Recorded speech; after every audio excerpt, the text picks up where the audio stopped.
अस्सलाम वालेकुम जी। आज का जो हमारा टॉपिक है वो role of China in Iran war.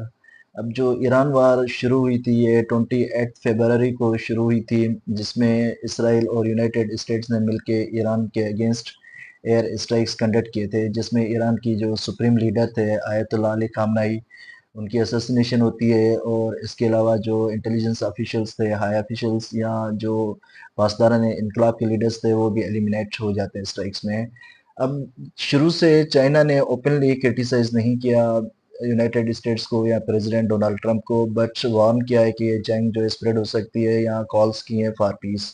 अब जो ओपनली क्रिटिसाइज नहीं किया उसका एक रीज़न ये भी है कि अप्रैल के स्टार्ट में जो अमेरिकन प्रेसिडेंट है डोनाल्ड ट्रंप, उसने विजिट करना है चाइना, और वहाँ पे एक एक्सपेक्टेड मीटिंग है, एक एक्सपेक्टेड समिट है इसके अपने counter part Chinese president Xi Jinping के साथ। एज अ रिजल्ट उन्होंने ओपनली क्रिटिसाइज नहीं किया प्रेसिडेंट डोनाल्ड ट्रंप को।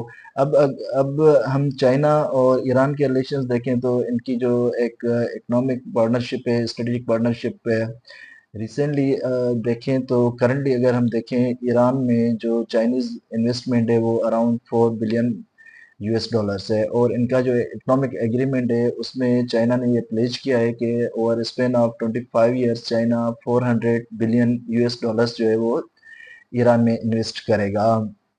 अब उसके अलावा जो स्ट्रेट ऑफ हॉर्मज है वो चाइना के लिए बहुत इंपॉर्टेंट है। चाइना की जो 45% एनर्जी इंपोर्ट्स होती हैं वो स्ट्रेट ऑफ हॉर्मज से गुजरती हैं।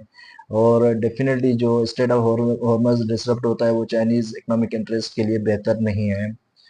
अब चाइना जो है एक मेडिएशन का रोल प्ले कर सकता है, एक पोटेंशियल मीडिएटर हो सकता है, क्योंकि चाइना जो एक जंग बंदी होती है उसमें चाइना अपना रोल प्ले कर सकता है, क्योंकि जंग बंद होने के बाद जो सबसे ज़्यादा ऑयल परचेज करेगा ईरान से वो डेफिनेटली चाइना ही करेगा।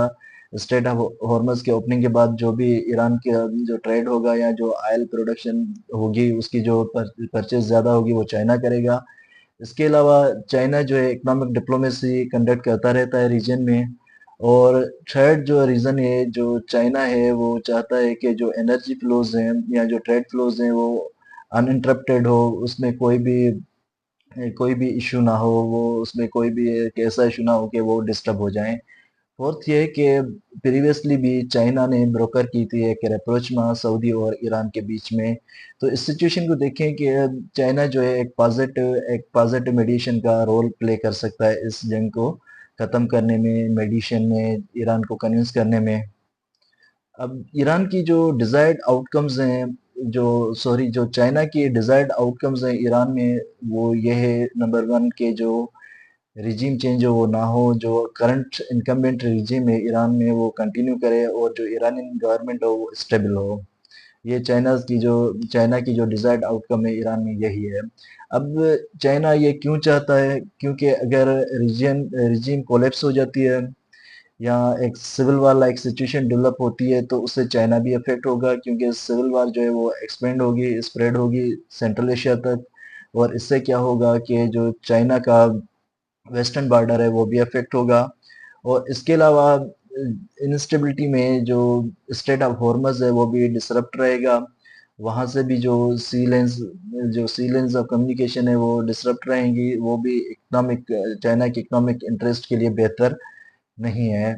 अब चाइना का एक लेवरेज है, और ईरान वो लेवरेज क्या है कि जो ईरान ऑयल प्रोड्यूस करता है उसका 90% जो परचेजर है वो चाइना है। ईरान के ऑयल का जो 90% परचेजर है वो चाइना है। और इसके अलावा ईरान का जो टोटल ट्रेड है उसका जो 1/3 ट्रेड है वो चाइना के साथ है। और इसके अलावा इनका जो इन्वेस्टमेंट है चाइना की, एक तो जो अभी कहा हुआ है कि 400 बिलियन यूएस डॉलर्स या करंट जो इन्वेस्टमेंट वो बहुत ज़्यादा है। एज अ रिजल्ट चाइना का एक लेवरेज है ईरान के ऊपर। अब पॉसिबल डिप्लोमेटिक एक्शंस चाइना क्या कर सकता है? सबसे पहले तो चाइना जो है वो ईरान को कन्विंस कर सकता है सीज फायर या मेडिएशन के लिए। और इसके अलावा जो शिपिंग रूट्स हैं उनको चाइना एस्कॉर्ट कर सकता है, ठीक है, या मेरीटाइम सिक्योरिटी की गारंटी दे सकता है। ये चाइना जो है पॉसिबल एक्शंस हैं चाइना के लिए इस वार में। अब लिमिट्स देखें चाइना की जो लिमिट्स हैं वो ये हैं कि चाइना जो है एक काशियस फॉरेन पॉलिसी अडॉप्ट करता है और रिस्क अवर्स है, और इसके अलावा ये चाहता है जंग खत्म हो, बट कोई ऐसा ड्रामेटिक स्टेप चाइना नहीं लेगा। Thank you.